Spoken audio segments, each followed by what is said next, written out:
La Operación Gedeón dejó de ser hace tiempo una incursión fallida por mar para convertirse en una de las piezas más perversas del aparato represivo del chavismo.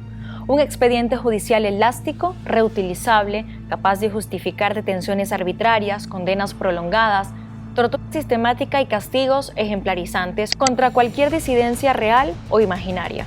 6 años después del desembarco frustrado, los llamados Gedeones ya no son combatientes, mercenarios ni conspiradores, sino presos políticos atrapados en un sistema judicial diseñado para aplastar, silenciar y quebrar voluntades, mientras sus familias sobreviven a una espera interminable frente a cárceles convertidas en centros de tormento. El chavismo ha explotado Gedeón como un mito funcional del enemigo externo, una narrativa de invasión permanente que le permitió consolidar la militarización del país, reforzar el control de inteligencia y justificar la expansión de los centros de detención política. Bajo ese paraguas, decenas de militares, exfuncionarios, civiles y activistas fueron capturados, incomunicados y sometidos a procesos judiciales opacos, sin debido proceso ni derecho efectivo a la defensa.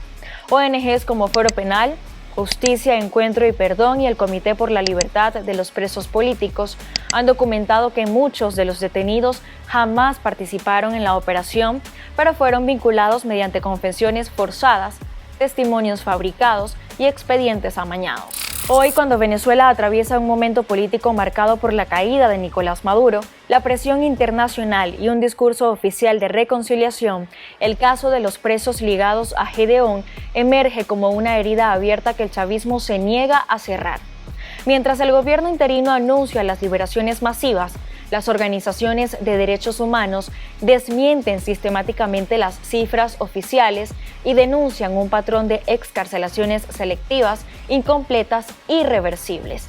Según Reuters, el gobierno asegura haber liberado cerca de 900 presos políticos, pero Foro Penal apenas ha podido verificar 383 liberaciones, manteniéndose más de 680 personas aún detenidas. Muchas de ellas son procesos vinculados directa o indirectamente a tramas como Gedeón. Hola, mi nombre es Mayra Morales, soy hermana de Ricardo Fonseca. Son 32 que se encuentran desaparecidos de la Operación Gedeón. Ellos se encontraban recluidos en el helicoide y hace 6 meses lo sacaron del helicoide y hasta el sol de hoy nosotros no tenemos fe de vida de nuestros familiares. En ese contexto, los familiares de los detenidos han retomado las protestas frente a la Asamblea Nacional y las cárceles políticas. Decenas de madres, esposas y hermanos denuncian que la nueva ley de amnistía excluye a más de la mitad de los presos políticos, dejando afuera precisamente a quienes enfrentan cargos más graves como terrorismo y traición a la patria, las mismas figuras penales utilizadas para sepultar judicialmente a los gedeones. Los plazos que no están establecidos para la ejecución de esta ley en el caso de ser aprobada, entre ellos la exclusión de casos del 2018, 2020, 2021, 2022 y 2023. Por eso decía que de aprobarse esta ley a espaldas de las víctimas sin escuchar nuestros reclamos, quedarían más de la mitad de presos políticos todavía en cautiverio. La dimensión humana en este drama se concentra en lugares como el helicoide, símbolo continental de tortura y represión. Allí, familiares aguardan durante días, sin información, sin listas oficiales, sin certezas, sin siquiera saber si sus seres queridos siguen vivos. La misión internacional independiente de la ONU ha sido categórica. Venezuela incumple gravemente sus obligaciones en derechos humanos, mantiene al menos 800 presos políticos y debe proceder a la liberación inmediata e incondicional de todos ellos. Dentro de ese número carcelario, los llamados gedeones ocupan una categoría especial. Son los prisioneros ejemplarizantes, aquellos a los que se le aplica el castigo máximo para disuadir futuras rebeliones. Testimonios recogidos por ONGs y prensa internacional describen palizas, asfixias, descargas eléctricas, privación del sueño, aislamiento extremo, negación de atención médica y simulacros de ejecución.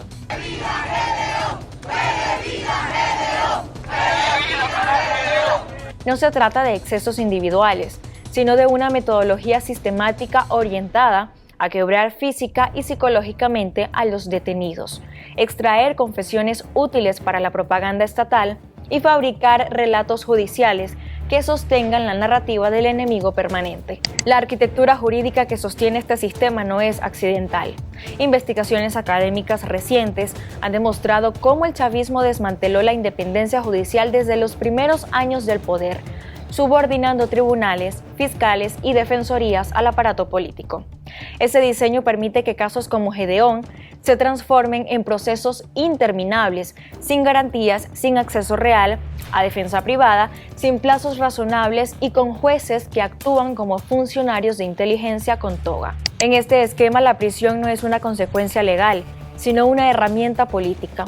La estrategia oficial actual busca maquillar esta realidad con anuncios ruidosos de excarcelaciones.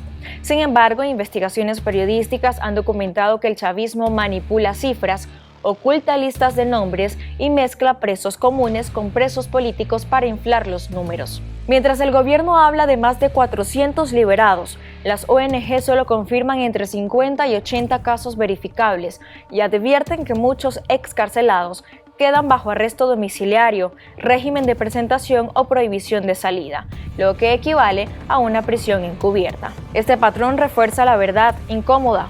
El chavismo no libera, administra la libertad como un mecanismo de control político. Cada excarcelación se convierte en una ficha de negociación internacional, una concesión condicionada, un gesto táctico sin reparación judicial real. Para los presos ligados a Gedeón, esto implica un limbo legal permanente. Pueden ser excarcelados pero no absueltos, liberados pero no reivindicados, mostrados como trofeos pero nunca reconocidos como víctimas.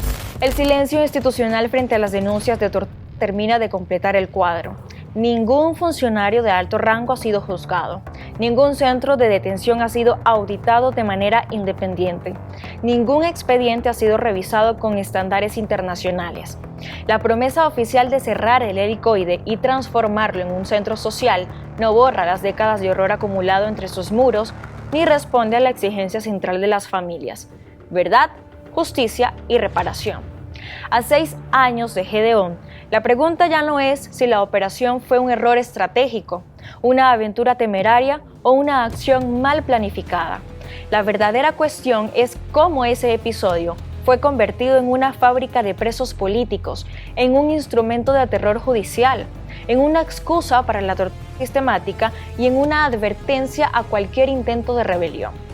Los Gedeones de hoy no son invasores, son hombres quebrados por el encierro, madres envejecidas por la espera, hijos que crecieron sin padres y esposas que transformaron el dolor en resistencia.